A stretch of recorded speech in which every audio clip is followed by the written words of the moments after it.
Hello and welcome to Ware Gaming News for July 19th, 2020. My name is Nick 2020. So I was just in Santa Barbara this week and I saw today and I saw a t-shirt.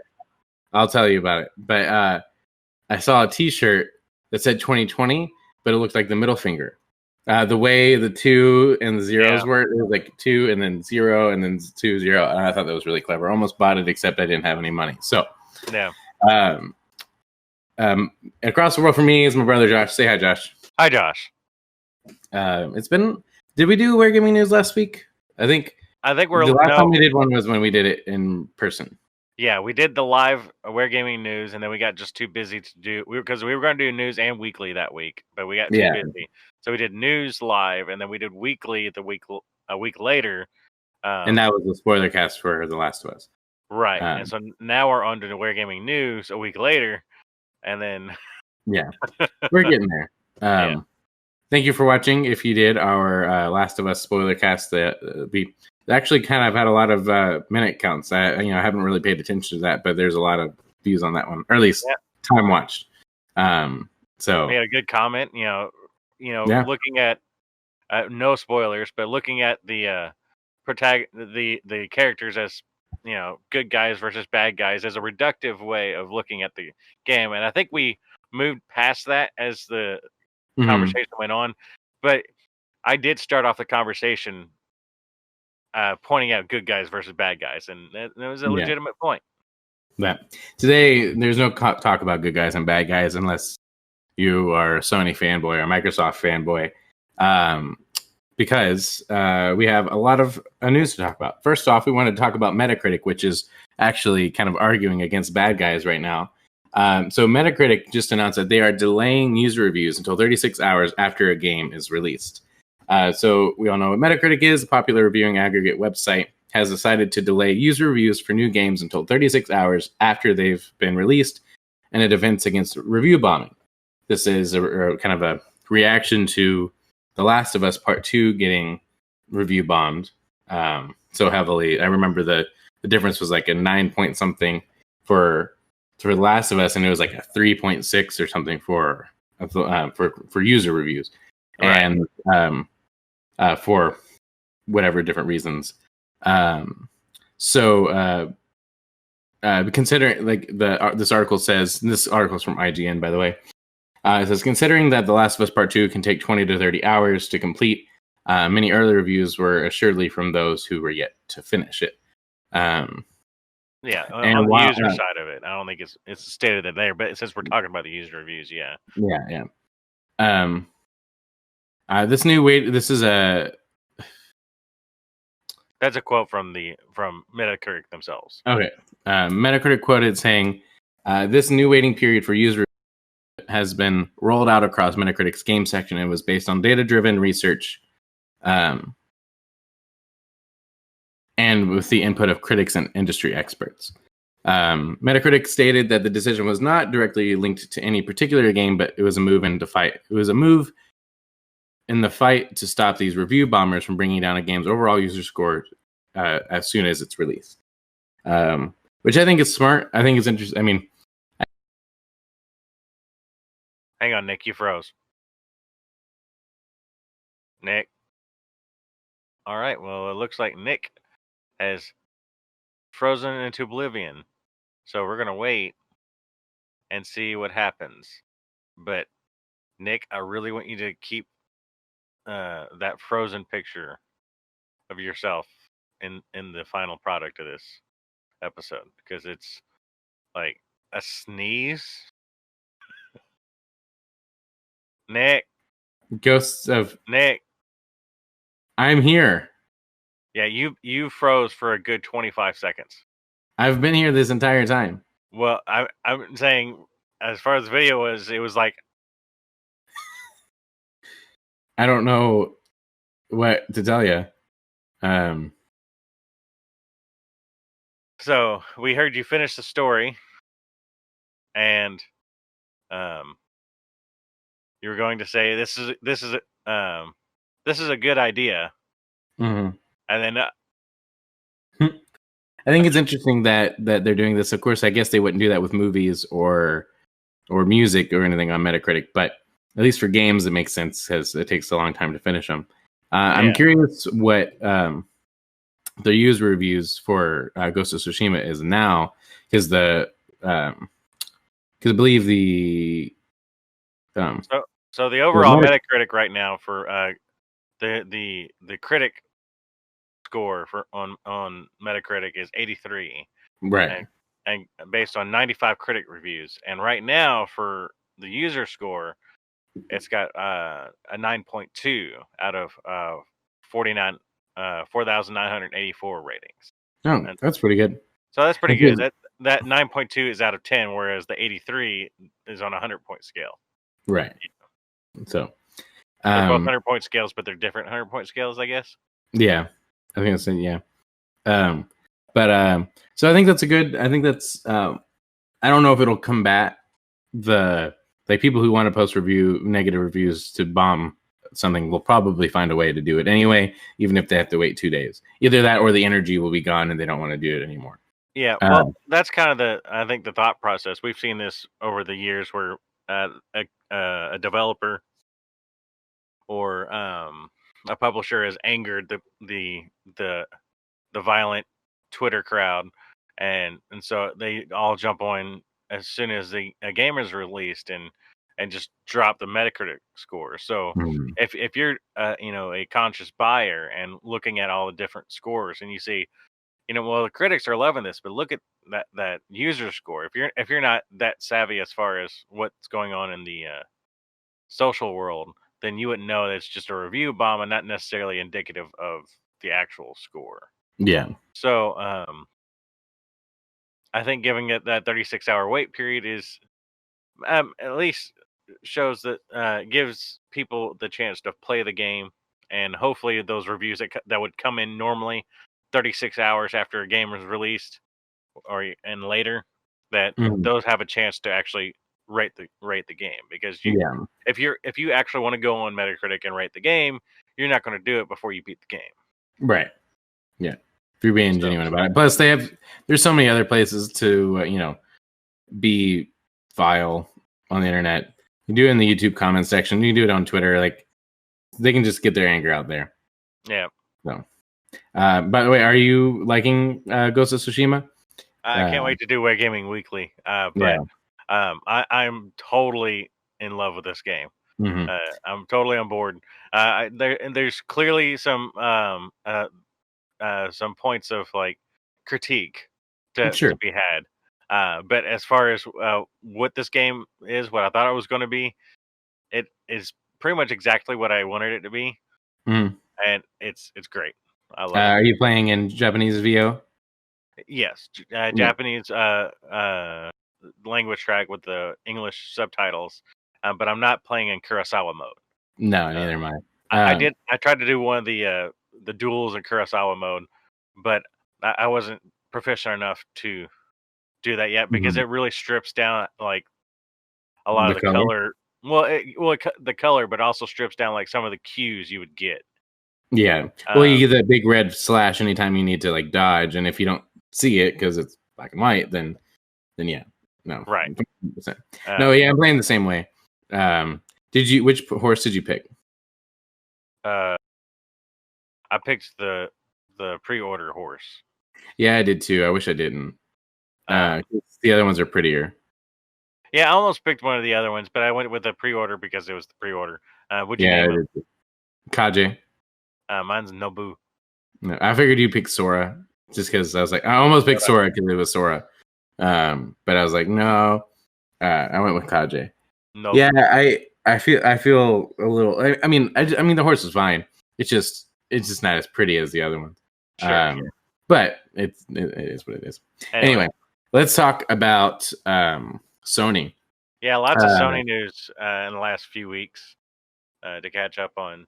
Yeah. So first off, Sony weighs a bid for a Hong Kong listed gaming firm, Leo. Which I wouldn't normally. This is kind of highbrow, like business talk. But the most important thing about this is Leu is one of the owners of Warframe, a very Mm. popular free to play first person shooter. Yeah. So, or yeah, something like that. No, that's the slasher game, isn't it? Warframe. Yeah. It's Then like the Space Ninjas. Yeah, the Space Ninjas. So the Japanese tech giant is working with a financial advisor on the potential offer for Leu, said the people, asking not to be identified because the matter is private. In May, the Chinese gaming firm confirmed it had received a non-binding takeover offer from Shenzhen listed rival Zhejiang Century, whatever. Sorry, I'm not going to butcher the name anymore. After months of buyout talks with other bidders. Leu was listed in Hong Kong in 2011 and counts among its titles the free shooting games Warframe and Dirty Bomb. It's also working on with Amazon.com to co-produce a game based on the popular Lord of the Rings series. Sony has recently been aiming to beef up its content arsenal as the tech giant's chief executive officer, Kenichiro Yoshida, believes that it would in turn strengthen the value of its branded consumer electronics hardware. That includes PlayStation 5, new video game console the company plans to launch at the end of the year. So that'll be interesting. This was kind of an early July story, and so there's and I didn't see any update to it as of yet. Yeah. So. It'll be interesting if they end up acquiring them, or becoming a part of them in some way. Because like then those Amazon produced games would, I don't know if they'd be exclusive necessarily, but it would definitely be a part. What I find interesting is that it's talking about Sony doing it, and I don't know if that's specifically PlayStation. I'm assuming because it's all games related that it is, but like I'm sure it also has other stuff a part of it. Sure. So yeah, I mean, I don't know much about the about Leu, other than I guess they own Digital Extremes, which does Warframe. So right, yeah. Warframe is the big point of that story, is because Warframe is just this massively popular Destiny. A lot of my Destiny like friends also played Warframe, and it's just in that same ilk of doing missions over and over, getting new loot, and trying to get the rare things, and doing raids and that kind of stuff. Yeah.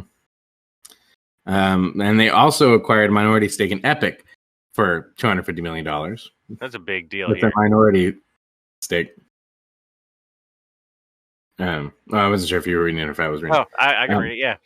So Sony has acquired a minority interest in Epic with a strategic investment of $250 million, which was also the same price of Insomniac, by the way. Oh, really? Yeah. So the entirety of Insomniac is worth a minority stake for Epic. Well, Epic's huge. Whoa. The minority stake will mean that Sony and Epic will be able to collaborate more closely together in areas of games, entertainment, and technology. Quote, Epic's powerful technology in areas such as graphics places them at the forefront of game engine development with Unreal Engine and other innovations.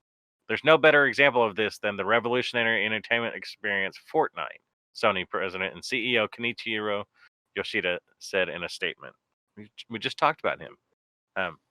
Epic founder, CEO, and CEO Tim Sweeney added, quote, Sony and Epic have both built businesses at the intersection of creativity and technology, and we share a vision of real-time 3D social experiences, leading to a convergence of gaming, film, and music. Together, we strive to build an even more open and accessible digital ecosystem for all consumers and content creators alike. What this says to me is that they're bringing back PlayStation Home. Tim Sweeney also said that Sony began discussing buying its $250 million stake in the Fortnite creator after the Unreal Engine PS5 demo. Unreal Engine 5 PS5 demo, explaining, I guess they liked it. Responding to concerns that maybe there was a financial arrangement made behind the demo. Sweeney said that countered by saying serious investment discussions began after the event. And that was going to be something I brought up. When I first saw this, I was like, well, that makes so much more sense that there was all this like close knit conversation between, Mhm. especially what Tim Sweeney was saying, developing this specifically off the PS5 hardware, and really praising the Yeah. what the solid state, this unique solid state drive is going to be. And I found all that interesting, and then hearing about this $250 million purchase, I was like, oh, well, that makes perfect sense why Tim Sweeney would be into that. But this says that all that happened, or this happened after all that had already taken place. Yeah. I my thought process was the same. I'm excited though that they are, because then that means that what we did see will continue to happen. Hopefully, Oh, absolutely. I mean, if this goes through and they decide to wait, they've already done it, right? Yeah, Is it yeah. official? It's okay, Yeah. official, and now this isn't an exclusive partnership either. So that doesn't mean, Well, sure. so Epic is still going to provide their uh, code and their Services. engine across all platforms, and Fortnite's not going to be PlayStation exclusive, nothing like that. No, but with I find it's blah, blah, blah, that it's interesting that Sony in general seems to be opening up a lot more and partnering not only with in the last month and a half, there's been, or more than that maybe, either talks or releases of PlayStation exclusive games on PC. Yeah. With Death Stranding just came out, and I know Horizon is either about to come out or is already out. I think it just got a release date. I'm not sure if it's out yet. Yeah, but even like my coworker, he was like, "Oh, I saw that they're bringing Horizon to PC." He's like, I'm super excited to play it because I always wanted to, and I just never had a PlayStation, and now I'm excited to. I'm like, this is such a great idea to reach those people, right? And then in the same vein, getting in on Unreal or on Unreal Engine or just Epic in general starts widening up their scope a little bit. Yeah. I also found it interesting that Sony got into this. Really, it was Epic that really pushed the doors open in Sony. Yeah, it was Epic that pushed the crossplay initiative, and they kind of like threw some jabs at Sony at the beginning about at the beginning of Fortnite, like, hey, we would be everywhere except Sony's got to play ball, and it's Sony that like really throwing them under the bus just a couple years ago. And so seeing this Sony come out and like, we're going to put $250 million into your company, or to take a piece of your company. I found that very interesting. Yeah. But speaking of when we're going to actually get to play anything that has to do with Epic on PlayStation 5, Sony will not open pre-orders at a moment's notice. In a conversation with Jeff Keighley, PlayStation's worldwide head of marketing, Eric Lampel, commented on the recent panic over PlayStation 5 pre-orders. Actually, I don't know if I was on that part of the internet when this happened. I saw that people were worried about it, but I wasn't. For those of you who don't know, word somehow... Oh, that's me. For those of you who don't know, word somehow got out that Sony was opening pre-orders for its next-gen console, mostly through Amazon, which resulted in many eager gamers heading to their local shops in hopes of securing a system. However, Sony hadn't announced anything. Rumors of pre-orders had started online, and the situation has simply spiraled out of control. We don't know what happened there. We had got nothing to do with it, says Lampel. I got a message from someone saying they're lining up at stores, and they had no idea why. I think it's safe to say that we'll let you know when pre-orders will happen, and it's not going to happen at a moment's notice, which makes sense. I get people are so used to things like Phantom dropping now, I guess, that they but like not only is will they make sure that they'll tell us, but I also heard, I don't know if you have this on here, but that they're ordering more essentially. Oh yeah, I didn't add that, but we don't have to like dig for it, but I just saw an article where they're ordering more essentially PlayStations to be announced because there was a scare at the beginning of quarantine that they wouldn't have enough, or that it's going to be a limited stock. And I guess people care more about having a PlayStation 5 than anything else right now. So, or a next gen console. So they're going to let us know plenty of in advance, especially because people are living on hard times, and they're not going to be running out anytime soon, probably. Well, Sony is guilty of sometimes shadow dropping pre-orders. Like back, I think it was the first PSX where they learned the hard way that they shouldn't announce. Remember, they announced that that PlayStation 1 Anniversary Edition PS4, and they announced it while everybody was at PSX, and pre-orders are open now. And then no everyone at the store, like, or at the show, couldn't access it because their Wi-Fi blew up, and so no one there really got them unless they were sent them by Sony. Yeah. So I think they heard a big backlash about that, and so people are naturally kind of worried about, well, if they're only making 6 million of them and they're going to drop this pre-order without telling us, I gotta be there so I can get my hands on one. Yeah. But also, along with this interview with Jeff Keighley also was able to live stream first ever hands-on, like, review, unboxing, whatever, of the DualSense. Did you watch it? No, I didn't. I mean, I saw clips from it. I saw his pictures on it, but it was fine. It was totally the most important stuff was the interview. Like, it was just watching him play with the controller, and then it was like, okay, I guess I get the premise of it was like he's playing with a PS5 controller, but like we can't feel what he's feeling, and he's just gotta be like overreacting to every little thing it does, and it's just like, it didn't really do it for me. Cheesy. Yeah. But what came out as far as talking to Eric Limpel was more interesting. You know, that the pre-orders are going to be, they're going to tell us when the pre-orders are going to open. And then here, Sony is not talking about alternative color schemes for the DualSense right now. But because he was saying that, you know, right now we're having a hard enough time getting what we need of the first iteration done, right? And so they will likely in the near future talk about like custom variants of the DualSense, but that's probably not going to be a launch thing based on the language there. I imagine from in a year or two we'll have straight black controllers, straight black consoles, and all that whole rigmarole. So, but I'm excited for. I don't know. I like the color scheme. I like. The only thing I'm not sure about is if the console is going to be as big as people are worried about it. Like, well, all right. Yeah, I'm not sure where it'll fit, but all right. Yeah. And they also, again, another little throwaway quote. This is no surprise to anyone who's been listening to Sony. Eric Limpel also went on to say, you know, a big pillar of our company is innovation. It's a pillar of Sony Corporation, and it's also a pillar of the PlayStation Company. We are always trying to push the boundaries of play. We want to excite gamers and deliver new experiences. In many cases, we can't take everyone with us from previous consoles because you need the new hardware and devices.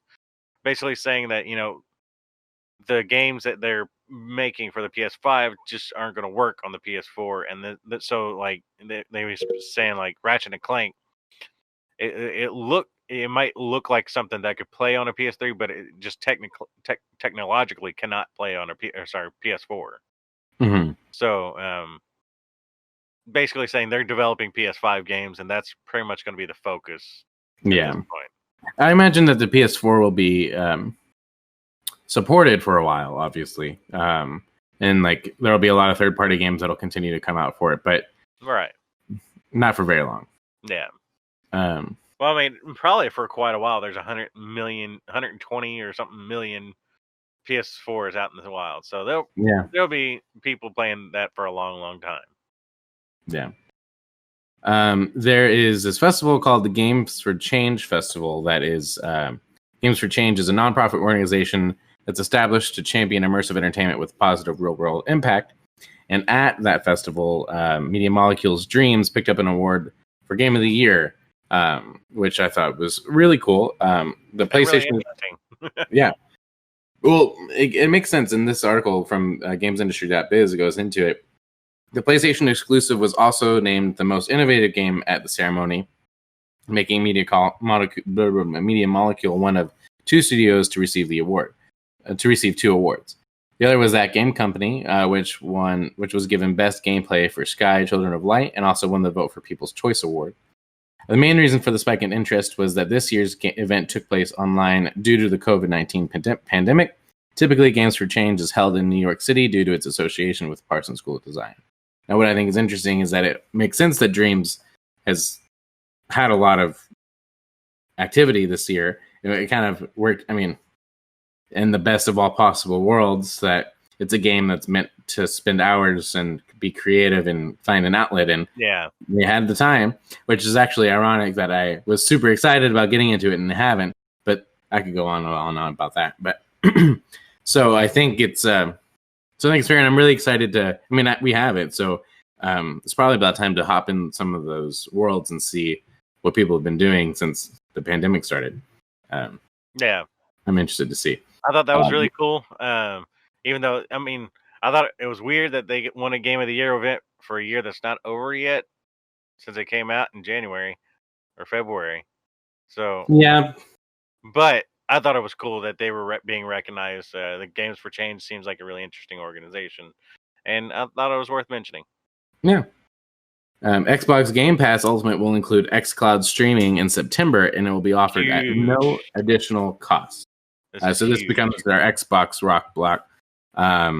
So tell us about this, Josh. What does all this mean?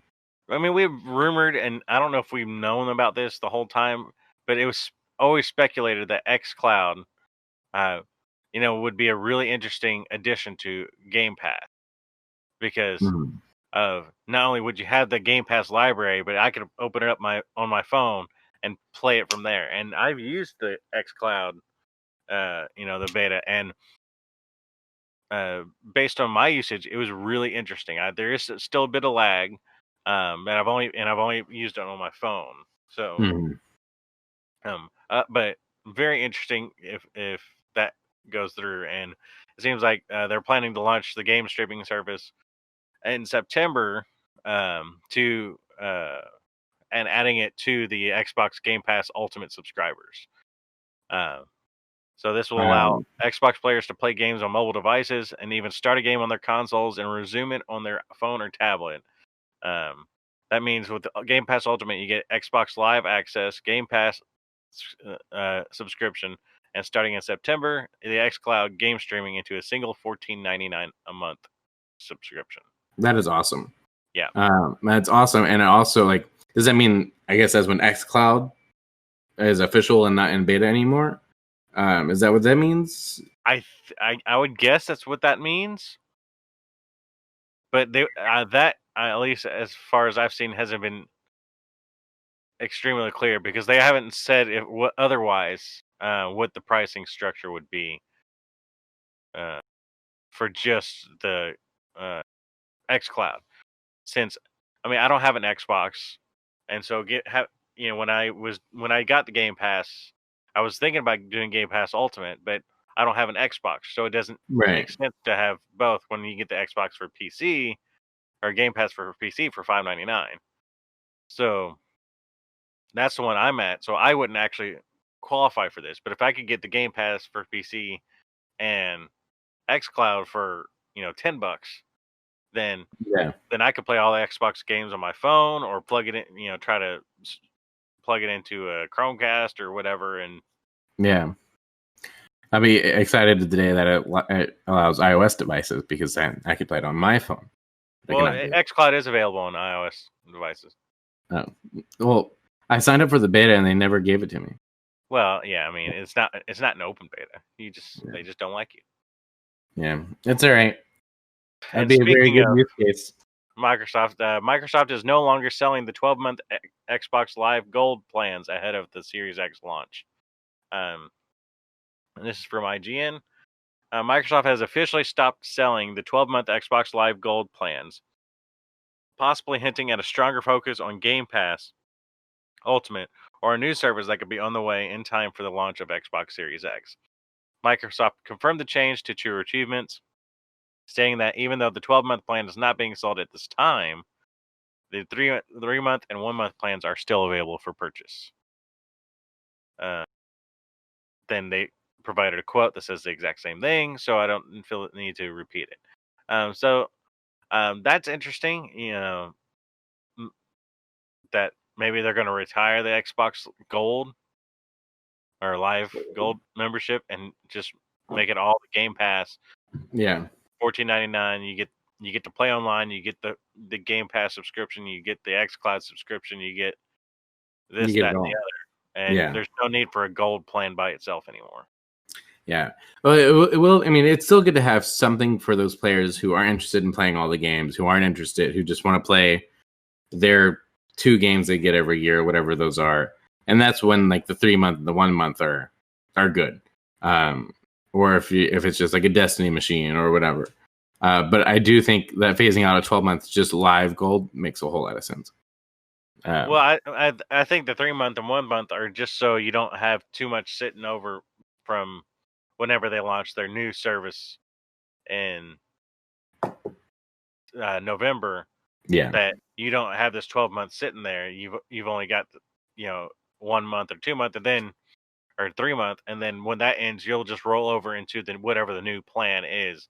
Yeah, and it'll probably just roll over into an Xbox Game Pass subscription, including Xbox Live. Yeah, that makes sense. I'm kind of wrapping up all of the Xbox news with a big post from Phil Spencer himself, the man, the Xbox man, the box Head man. of Xbox. Head of Xbox. He wrote a mega blog post, and indeed it is, just kind of addressing a lot of things and how he wants the future of gaming on his side. So this is Xbox's future of gaming blog post, and not PlayStation's that they did. I've pre-read most of it, but just to kind of give you an idea, I'll read the intro and then break down the rest. It says games are a source of joy, inspiration, and social connection. I sound exactly like him. They have the power to bring. Did you? And the mega blog post is titled "You Are the Future of Gaming." I was going to get there. Oh, okay, all right. Because he says it at the end of this paragraph. But fine. Why don't you just show them all your cards, Josh? Yeah. Well, I mean, that's what it says at the very top of the page. Yeah, I know, but if you haven't read it, I was going to hit you with the bam. Games are a source of joy, inspiration, and social connection. They have the power to bring us together, create empathy, and strengthen our social fabric. As we prepare for the next generation, our efforts to make gaming more inclusive, more immersive, more connected, and more social are as relevant and important as ever. At Xbox, we listen to what you, gamers, players, game developers, and content creators tell us you want from the future of gaming. Based on your feedback, we're building a future where you and your friends can play the deepest and most immersive and interactive games ever created across your Xbox console, PC, and mobile devices. At the dawn of the next generation, it's important to be clear about what you can expect from the future of Xbox. Our vision has one hero at the heart of it all. You. Bam. Mic drop. That's Phil Spencer for you. The kind of the tenets of what his future of Xbox are: you'll always be welcome. Your games will look and play the best on Xbox Series X. You can play new games day one on Xbox Game Pass. You won't be forced into the next generation, and you will not be left behind thanks to backward compatibility. Your Xbox One gaming accessories come into the future with you. You can buy games once at no added cost. You choose how to jump into the next gen. You're in control of a healthy and balanced gaming lifestyle. You will get more from your Xbox Game Pass Ultimate membership, which we just talked about. And that was the last headline. I was going to say, and each of those bullet points had a lengthy, like 1 or 2 paragraphs talking about them as well. Yeah. So I definitely recommend reading the blog post. But he talked a lot about inclusivity and diversifying, not just in a social way, but also with the abundance of new studios that they have at their disposal now. think it's interesting that one of the bullet points is you won't be forced into the next generation, which is what Sony is saying that they are doing. I think they both have pros and cons to them. Sony is definitely playing it, in my perspective, like they want to mostly do what they've been doing in terms of like, eventually, like we're not gonna try to make things easy, try to make developers work for every single console. They're just gonna set them to one, and it's up to third parties if they want to do something like that. With Xbox, we want every Xbox player. He says we want every Xbox player to play all the new games from Xbox Game Studio. So that's why the Xbox Game Studios titles will release the next couple of years, like Halo Infinite, will be available and play great on Xbox Series X and Xbox One. You won't be forced to upgrade to a Series X to play at launch to play Xbox exclusive.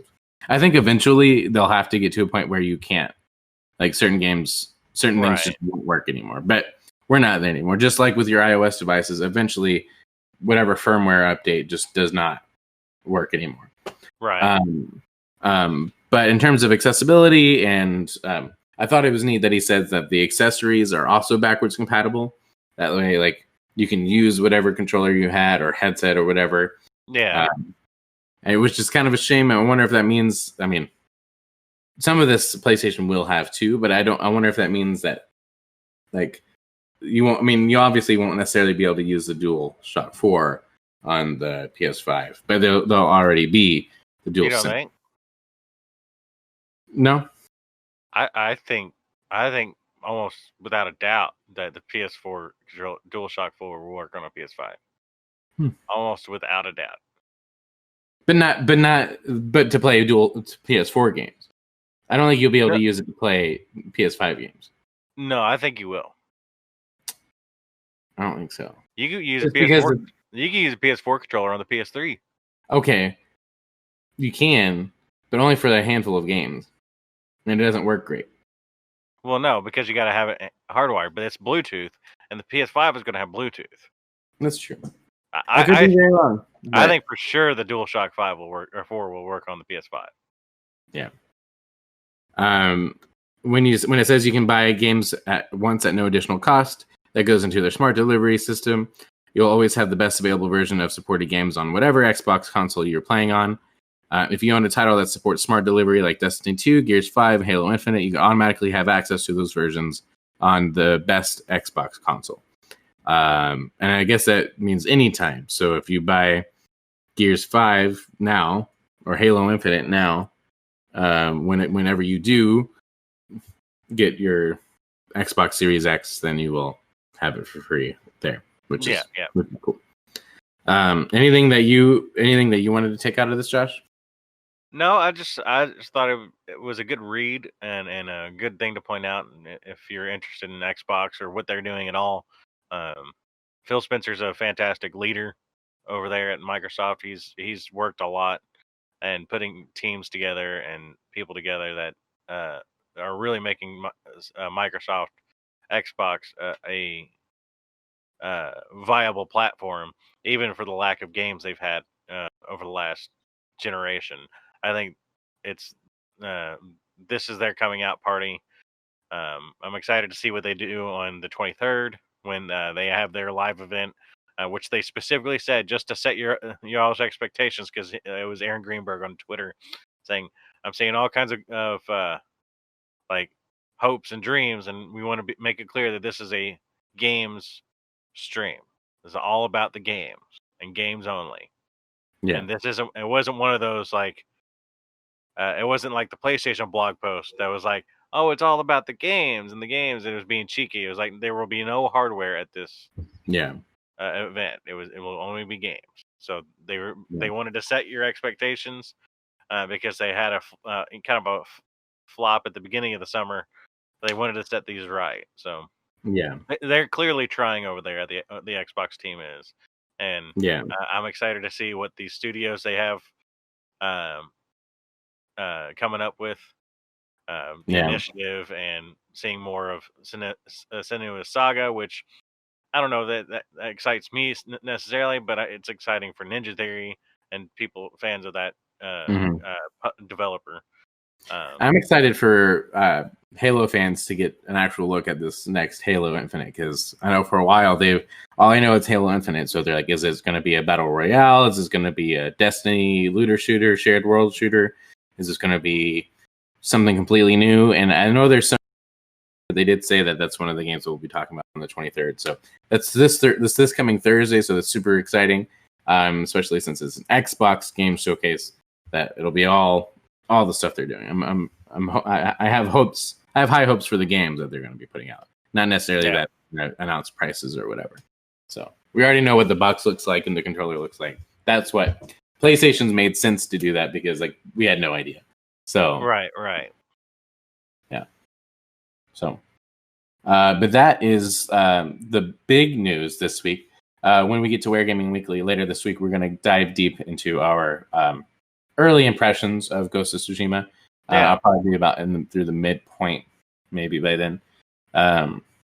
So stay tuned for that, as well as I have no idea where the midpoint of that game is at the moment. I looked at that map and I'm just huge. Like, holy. I keep thinking that it's just this island that you're on. I'm like, it's not a tiny island. No, that's for sure.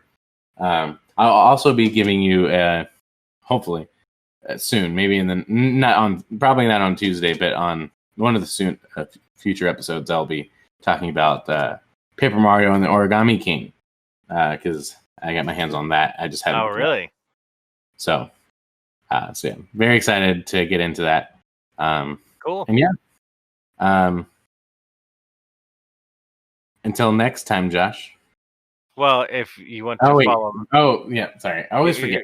You don't skip the end there, Nick. I always just rush to the beginning. I rush to the end. But if you're interested in hearing more about my opinions live, you can go to my Twitter at SpeakNicklish or my Instagram at SpeakNicklish. And you can follow me at Jaws1015. You can follow Ware Gaming at WareGaming_. And then until next time, say goodbye, Nick. Goodbye, Nick.